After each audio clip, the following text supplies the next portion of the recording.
Jason, thanks for coming up. Yeah. Starting getting used to it now. Yeah, I'm having fun. Back in the flow. And I've been trying to snip this 15, 20 minutes that we've been spending every Friday night. Hopefully, it's getting some likes. I know I've had a few people reach out and go, "Hey, that's the best part. I like that." And so, Yeah, and I got some individual stuff totaled up more better tonight too. So awesome. I can go over some So, of that where I haven't if so you'd like far. to start going over the stats, and then we'll go from there. We'll talk about them as we go. All right. Well, we'll start with the visitors, of course. So second consecutive game for a shutout. So final score: Oliver Springs 44, Wartburg Central 0. Wartburg Central had 6 first downs. They ran the ball 31 times for 80 yards. I will tell you, one of those rushes for 61 yards. So 30 for 19 otherwise. Yeah. They were 4 of 8 passing. They threw 1 interception that Carson got, and he returned for about 8 yards. They had 30 yards passing. They punted the ball 4 times for an average of 28 yards. Fumbles, they had 3 fumbles. They lost 2. Total offense of 110 yards, but I'm saving the best for last. Yeah. Wartburg, 15 penalties, 130 yards. Yeah, they couldn't get out of their own way. No. I mean, that first drive, they had 3 penalties, 2 false starts, and then maybe a holding call or something. They just couldn't get out of their way. No. Their own way. No. But at halftime, we had 70 yards in penalties, and they only had 35. Yeah. So That's a big field position change there. Yeah. So for the Bobcats, 16 first downs, 20 rushes for 171 yards. We were 11 of 22 passing, no interceptions, 194 yards. Liam punted 2 times for a 40-yard average. He had a 51-yarder that bumped his average way up. Now, here's what I heard Big say down there in the huddle. 9 penalties for 75 yards. But what he said was, I told you all at halftime to clean it up. We had 2 penalties in the second half for 5 yards. Now, you're asking how that's possible. When you have offsetting penalties, they get counted as a penalty, but for 0 yards. Okay. That's why it looks like that, because you still want to count every penalty flag you get thrown on you, so you know what you're averaging for the year. Mm-hmm. Even if nothing gets counted off as offsetting, you just do zeros on both sides. Okay. We had 1 fumble, 1 lost, and 365 yards of total offense. Liam was 10 of 22, no interceptions, 194 yards.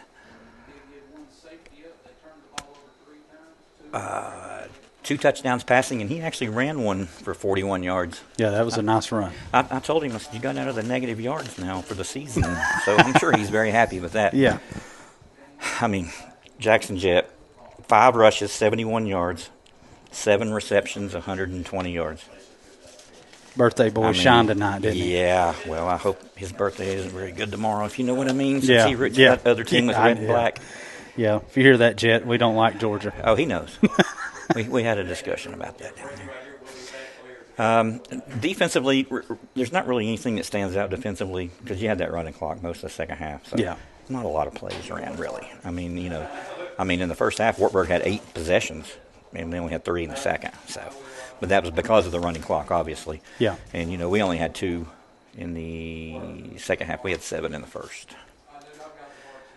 But as far as that goes, Liam also ended up with 3 rushes for 53 yards. Ian Hammock was 6 for 13 rushing, and he caught a pass for 17. Jordan had 3 receptions for 31 yards, and then Eddings had 1 for 26.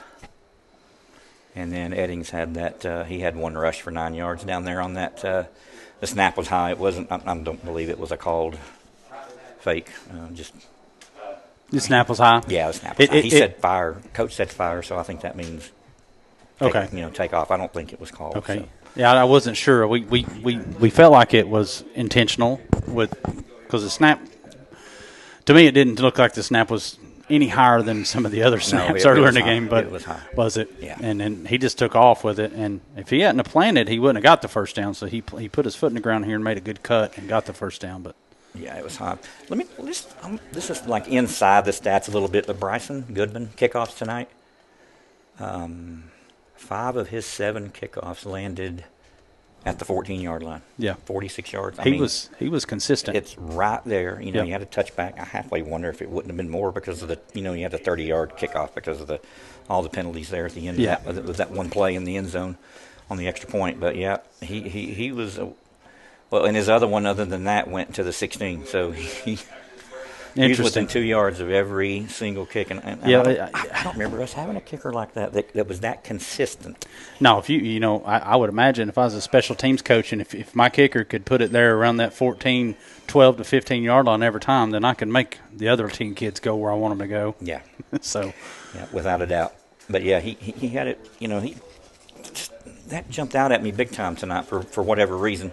And of course, we lost the opening kickoff again. I'm sure that will be discussed at length come Monday. And I will just about bet you that Greenback does it next week if they kick off. If they kick off, they will do it. They will test us for sure. So, yeah, for sure. I don't think I've ever seen that before. 2 straight games.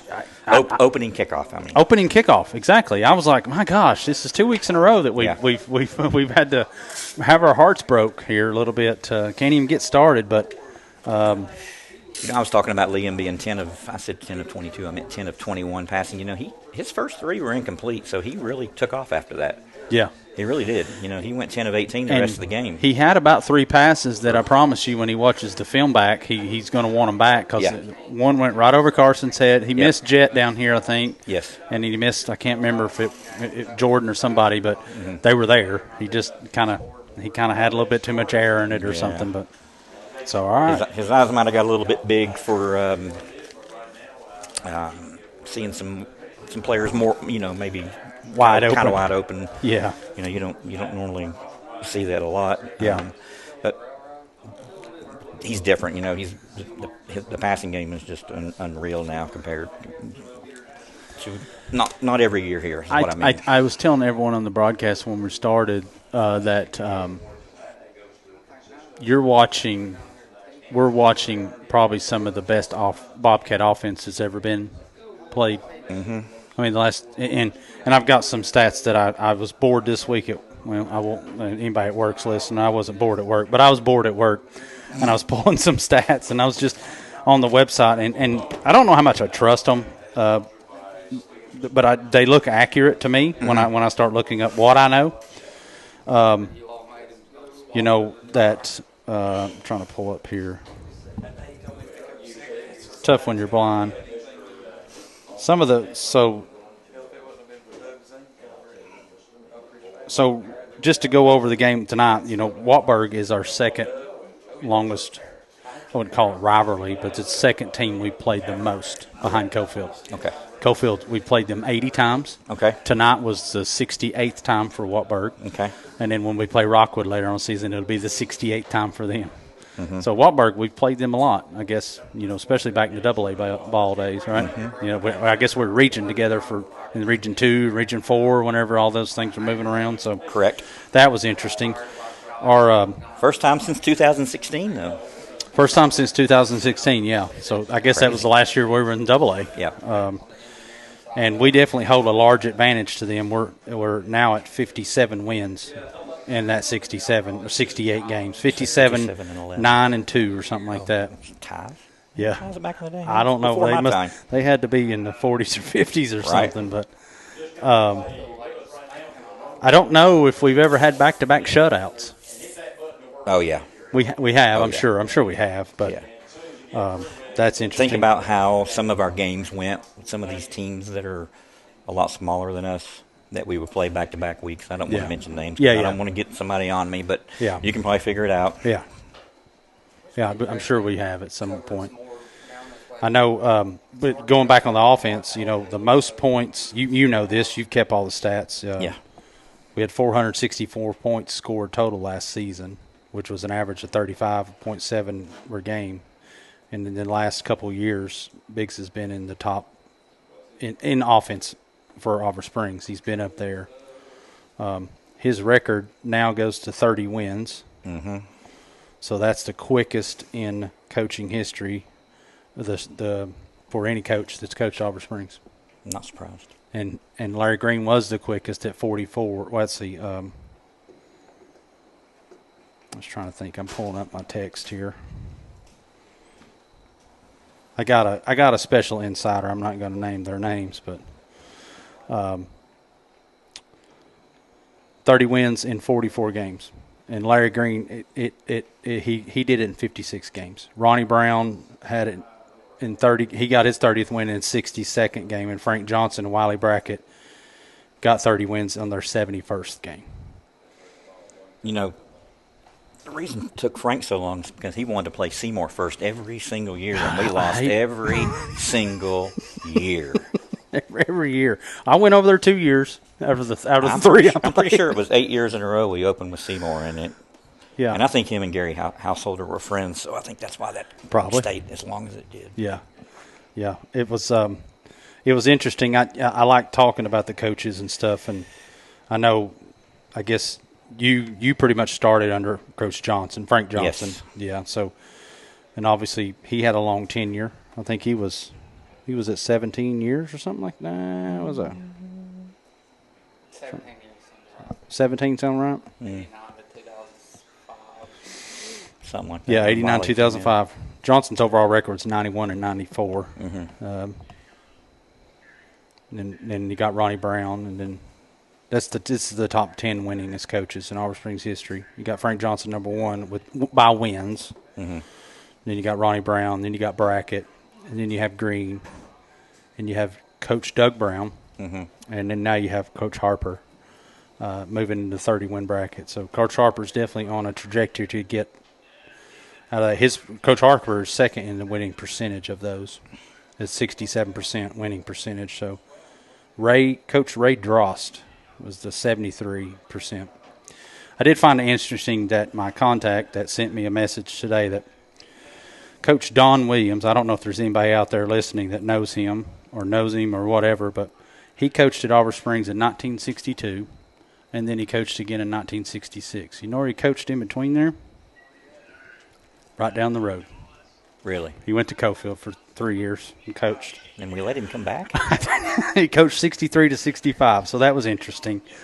So yeah, just some history there. I like throwing it out there. I guess the last time you might know this. It feels like it's right, but the last time we were district or region champs, whatever you want to call it, was in 1988. Does that feel about right? Last time we won an outright. You was a young buck. I was definitely a young buck. I was 10. What about the year in 2A we went to the semifinals? CL asked me that with Brackett. He asked that Because today. we played at home every game that year. We did. I feel like we did. It may. I was just looking on their website and I just wasn't sure. I need to. I know we played in the third round. We played Oneida at home, and then that fourth round game was against Friendship. That's the one we lost at the semifinal. You know what? I think the second round game we came here and beat them here at Wartburg. Wartburg. Yeah, I think we were here though. I don't remember what year that was necessarily, but that sounds about right.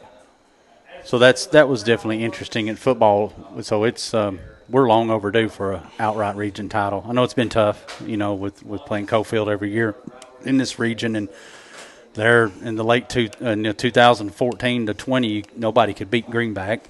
No. They were a juggernaut. Actually, nobody beat Greenback. No. Really, not even South Pitt. No. So fourth straight game, more passing yards than rushing yards. I don't think that's ever happened. If it has, I don't know it. There's no way. Not with the coaches that we've had before, like you said last week, with just a ground and pound type mentality. You got Coach Harper, and obviously Coach Kelly over there calling the offense. I think they have another gentleman that's helping them this year, Dylan Jones. But yeah, so they just they who played on those Greenback teams you're talking about that never lost? They had a wide receiver. Yeah, you're thinking about the guy that went to USF. Yeah. He was tall. Yeah. He killed us. He was. Yeah, I can't think of his name. I can't think of his name either. Holden. Yeah. Horse Holden. No. Anyway, yeah, he was a Holden for sure. Yeah, it was. Anyway, we're talking about Greenback. That's where we got to go next week. Yeah. Yeah, I'm not sure how hospitable they are. Did they win tonight?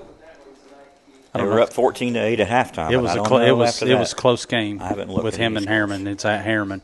I know Rockwood rolled Yeah. pretty easy tonight. I didn't expect that really. I expected a little bit of a ball game out of Midway. Maybe Rockwood's got it together, or maybe Midway had a key injury or something. But if you go back and look, Midway plays Rockwood tough every year. It's usually not like that. No. I mean, they beat them a few years when they were in 2A. Even when Rockwood was winning that region, Midway might have beat them in the regular season. Yeah. Close, always close though. Till tonight. Till tonight. So I think Cofield beat Oakdale 65-0 or something. They don't have no mercy Yeah. on county teams, so Yeah, it's okay. it's all right. But Jason, you going to game tomorrow? Yep, Are you? I'll be working. Oh, you're working. I'll be there. I hope everything goes well. Yeah. Tired of losing to them. Yeah, it's time to get the monkey off the back. They say I heard 8 years earlier just today. I was Yep. watching some stuff. So, of course, it's funny when I talk to my kids, my teenagers, about it. They just know what I was like. No. There was years where we owned Georgia. Owned. We owned them. Mark Wright, Mark Rick, whoever he Jim could. Donnan. Yeah, and Donnan. It comes in cycles. I said it'll come back. But I was at that 92 game in Athens when Heath Schuler dove in the end zone and scored. yeah, You know who I went to that game with? Terry Hacker. Terry Hacker. We had a blast. There's about 5 of us. We had a blast. Well, Jason, I'll let you get out of here. Yeah, Thanks for man. coming up and sharing the stats with us. Yeah. I guess we'll see you at Greenback next week. Yeah, I can't wait. All right. Have fun tomorrow. Yeah, I hope so. Go Vols. All right.